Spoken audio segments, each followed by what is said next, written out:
présidente du C40, maire de Paris. Bonsoir Anne Hidalgo. Bonsoir. Vous êtes avec nous depuis Mexico où se réunissent en ce moment même les maires des plus grandes villes du monde, le C40.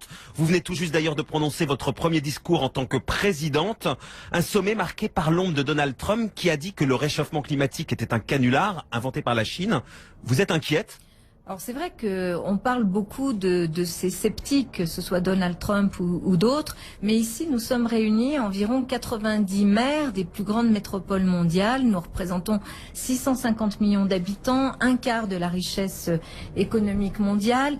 Nous sommes tous engagés dans ce qui est ce vraiment défi majeur pour l'humanité, et nous savons qu'il y a une question d'intérêt public, de santé publique à avancer, mais que la transition énergétique, la révolution que nous devons conduire pour de nouveaux modes de déplacement, pour des villes plus sûres, plus saines, pour la qualité de l'air, tout cela est aussi porteur de grandes opportunités, notamment économiques. Et donc nous sommes rejoints par des ONG et par le secteur privé également. Notamment pour financer, Anne Hidalgo, puisque ce qu'on attend des États-Unis, c'est du financement après des engagements pris à la COP 21. Si jamais il était défaillant, vous avez les moyens finalement de contrebalancer ? Alors en fait, il y a beaucoup d'États qui sont un peu en retrait par rapport à cet engagement, même si l'accord de Paris a été signé et peut rentrer en application.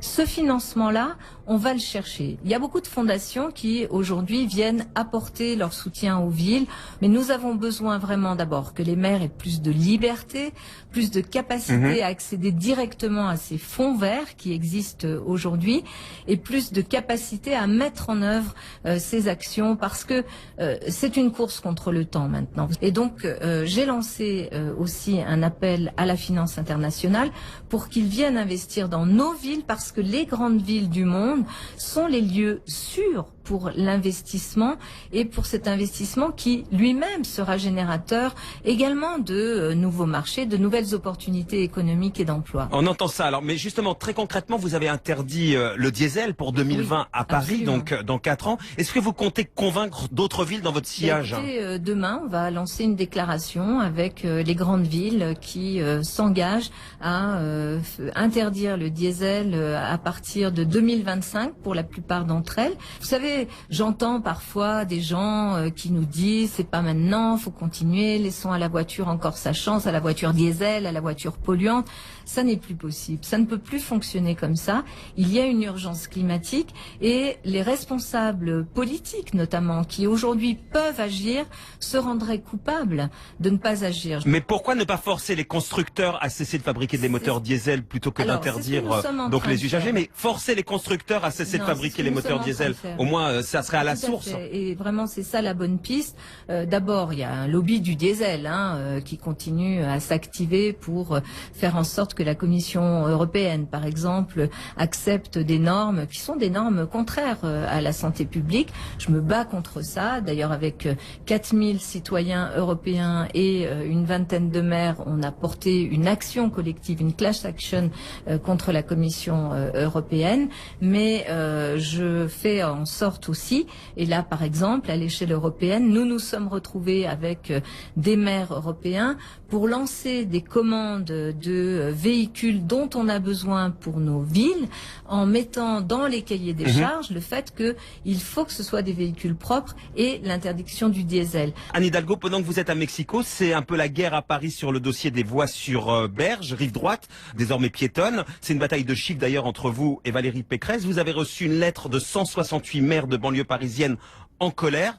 Rien ne vous fera reculer? Non, parce que vous savez, d'abord, toutes les analyses, les études, les chiffres, ce sont les chiffres que nous avons mis en open data, donc en ouverture. Donc il n'y a pas les vrais chiffres et les faux chiffres. Ce sont les chiffres que nous donnons avec la préfecture de police de Paris, et qui sont des chiffres qui montrent que l'étude d'impact que nous avions conduite est vraiment une étude d'impact tout à fait claire et précise. Les temps de transport, les augmentations de temps de transport avant que les gens s'adaptent à de nouveaux déplacements ou de nouveaux itinéraires, sont tout à fait dans le cadre de ce qu'on avait étudié et ils sont loin de cette catastrophe que raconte. En tout cas, la contestation est là. Anne Hidalgo, vous n'allez pas reculer face à cette contestation. Je ne sais pas si vous avez entendu sur RTL l'enquête de Sophie Orange en début de semaine. Beaucoup d'acteurs économiques en banlieue disent qu'ils délaissent Paris. C'est très compliqué pour eux, des marchés en moins. Parce que nous avons aussi les chiffres de l'attractivité de Paris. Vous savez,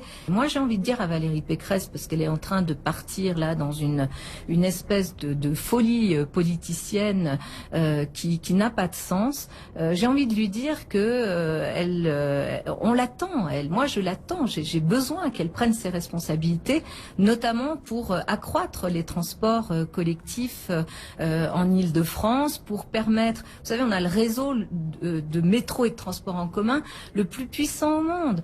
Donc il faut que la région... En entendant, vous l'attendez quand même, la colère des automobilistes et également des commerçants autour des rives. Vous l'entendez, cette colère-là? Et on y travaille et on avance. Mais moi, j'attends vraiment de Valérie Pécresse qu'elle prenne ses responsabilités sur les transports en commun. Je pensais qu'elle ne rentrerait pas dans des logiques politiciennes. Elle est contre la métropole, elle est contre Paris, elle est contre... Pourquoi ne serait-elle pas pour un vrai plan de transport dans lequel elle investirait réellement plutôt que de venir faire des combats d'arrière-garde? J'ai un regret, c'est que j'aurais dû l'emmener ici. J'aurais dû la faire venir avec moi à Mexico, parce que je vous assure que là, son discours sur vive la voiture, vive les autoroutes, je pense que ça l'aurait forcément fait changer, parce que c'est une femme intelligente, et je suis sûre qu'elle serait revenue différente. Anne Hidalgo, info RTL tout à l'heure, si François Hollande se présente en 2017, il passera forcément par une primaire. Vous saluez une sage décision? La primaire s'impose, c'est clair, pour tous ceux qui sont candidats à la présidentielle. Merci beaucoup Anne Hidalgo d'avoir été en ligne avec nous depuis Mexico. Merci à vous. Merci, au revoir. RTL Soir.